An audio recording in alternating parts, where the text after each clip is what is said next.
So what's up mga ninong, another day, another vlog for CM Padolof. At magandang araw para sa CM Padolof.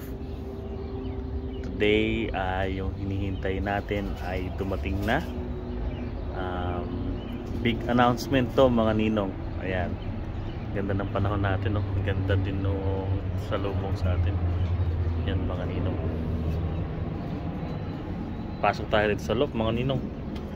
So yun nga mga ninong, nandito naman ulit tayo, nagbablog na naman. At yung ibablog natin ay parang big announcement dito sa CM Padolof. Bali dumating yung pinakihintay natin, na inaasam-asam din natin yung darating na yun bali isa sa nakakatuwang kaganapan dito sa CM Padolof. So dyan lang kayo, hintay lang kayo, i-update ko muna kayo rito sa loft natin at madaming nangyayari sa loft natin. Okay mga ninong, at pasok tayo rito sa loft natin mga ninong.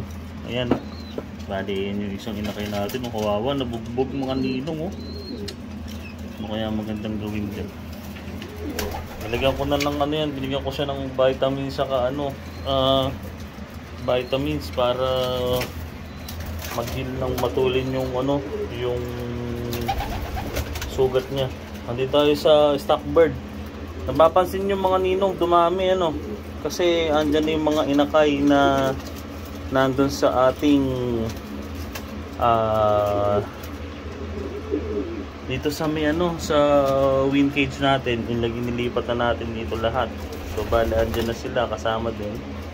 Ayun yun, inakay yun yun, nandito din. Ayan, mga nakaan na to, inakay yan mga ninong. Bali dumami nga ang Stockbird natin dahil nandito yung mga young bird na ipapadala din natin kumbaga. So dito rin tayo kay Grizzle natin. Dalawa itlog niyan, pero isa lang yung sa kanya. Sasabihin sa inyo mamaya kung sino yung isang itlog na nandyan. Okay, pasok naman tayo rito mga ninong sa ating breeding station. Yan mga ninong, yan as usual, madumi dahil di pa tayo nakapag-linis dahil galing tayo sa trabaho. Okay, sa pairing na to Digris tsaka Erica Legacy, tinanggal ko yung dalawang itlog.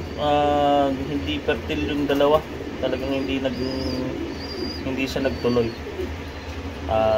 Ika 5th day nila ngayon na walang nest pad at saka nest bowl. So bali mga 2 days pa sa lalagyan ng nest pad, nest bowl yan para mangitlog sila.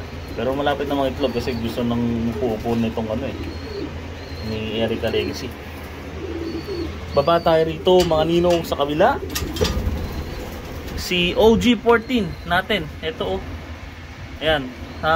Reason bakit nag-iisa lang si OG14 ngayon ay kasi hiniwalay ko na kay Hanabi. Ito si Hanabi sa baba, ayan yan. Kasi nakaka-anim na clutch na sila sa buong taon na to.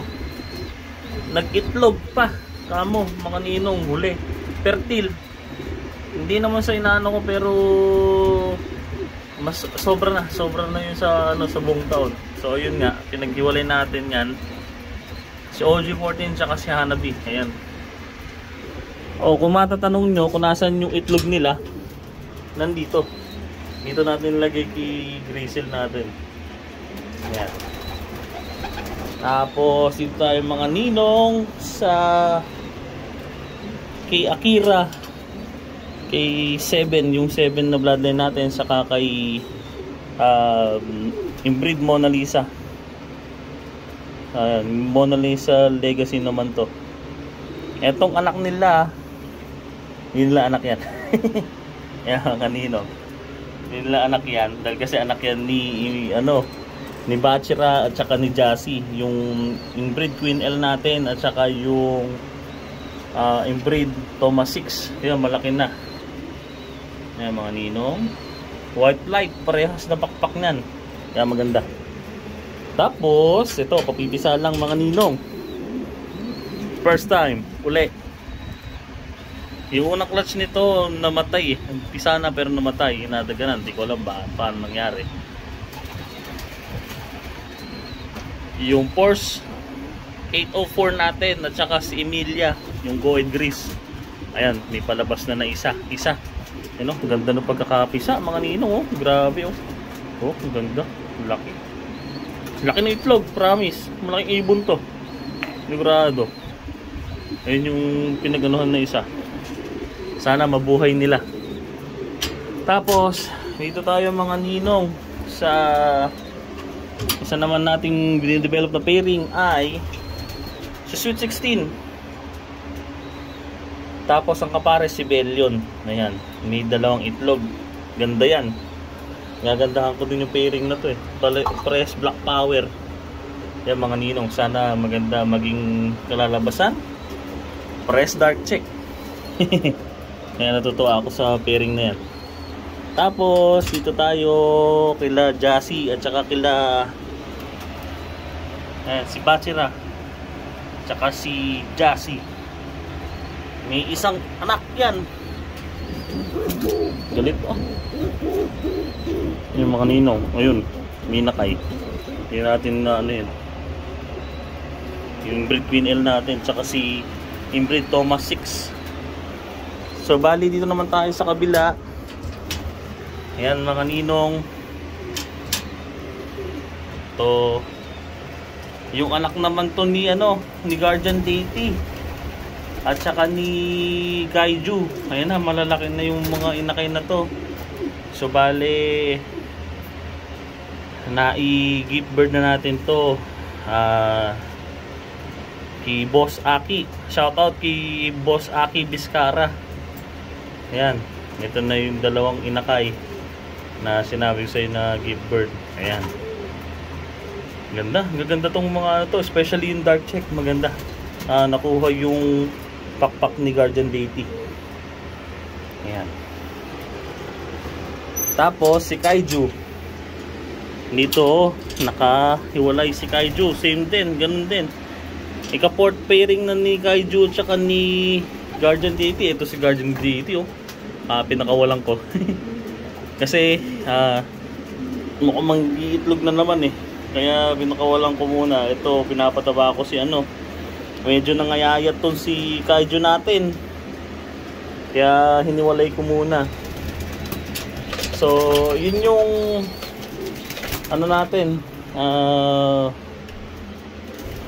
latest dito sa lock natin ngayon. Walang masyadong action mga ninong. Dako na tayo rito sa sinasabi sa yung pinakahihintay ko mga ninong. At sana matuwa kayo sa sasabihin ko na announcement at saka na hinihintay ko na yun. Okay mga ninong, hindi ko to maipaliwanag yung nararamdaman ko ngayon mga ninong.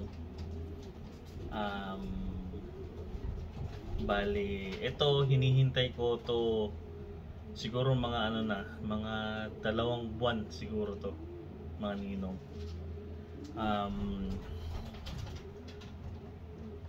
Kundi dahil din sa inyo, mga nakasuporta sa akin, at hindi rin dahil doon sa mga tao nakapaligid sa akin na tumulong sa akin para ma-achieve itong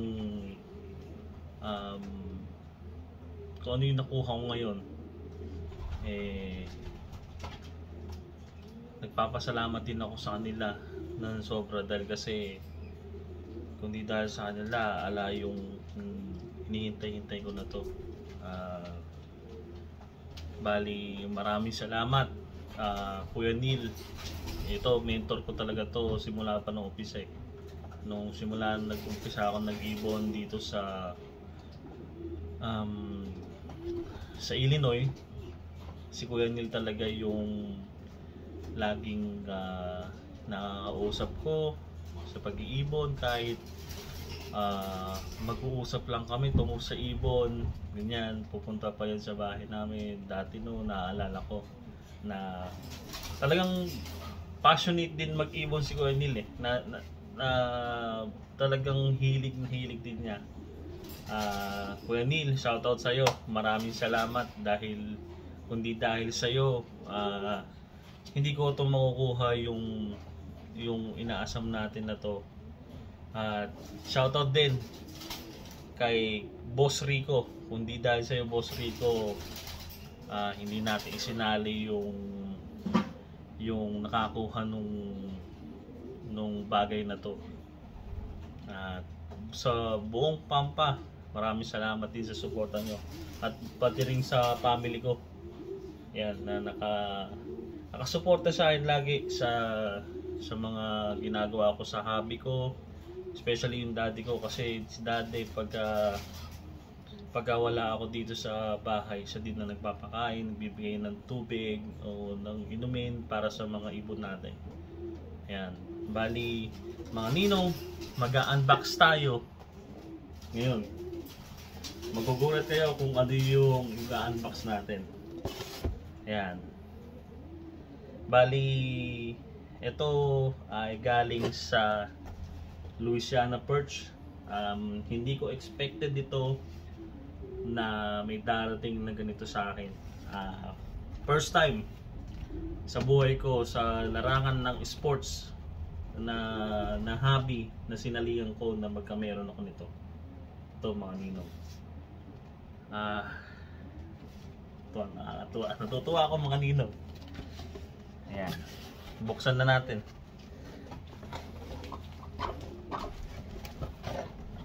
Ito mga ninong.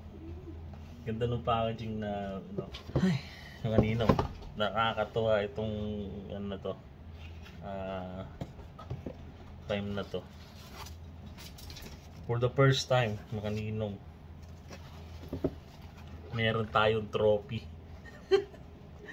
Yan mga ninong, maraming salamat at andyan din kayo na nakasuporta sa nanonood kahit paulit-ulit lang yung vlog natin mga ninong.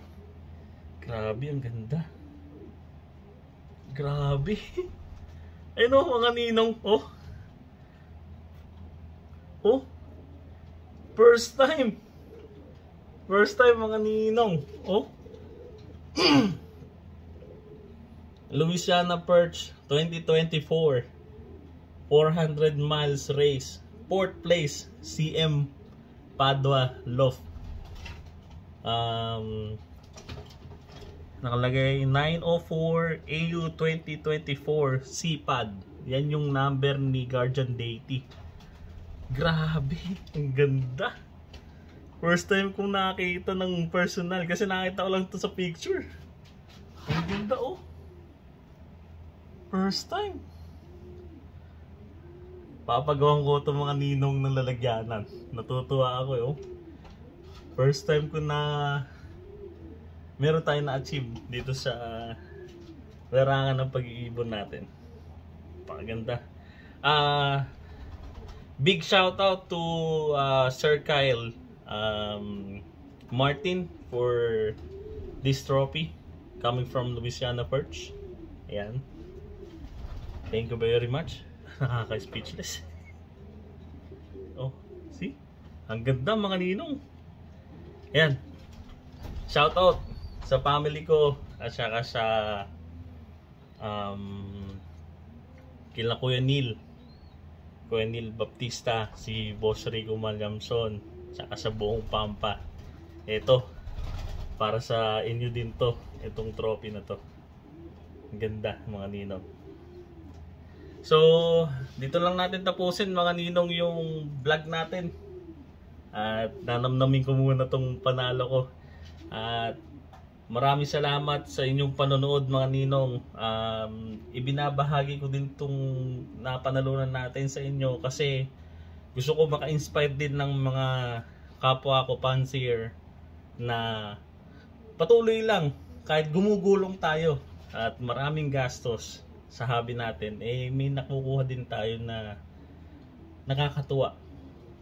At saka sa shoutout din sa mga basher natin yan. Ito, nakakuha tayo ng trophy. At patuloy yung pag-bash nyo, okay lang yun. Patuloy din tayo maniniwala na makakakuha din tayo ng ganito. At marami pa nakasunod. So yun mga ninong, maraming salamat sa inyong panonood at walang sawang pagsuporta ninyo. Ito ang CM Padua at may trophy na tayo. Peace mga ninong.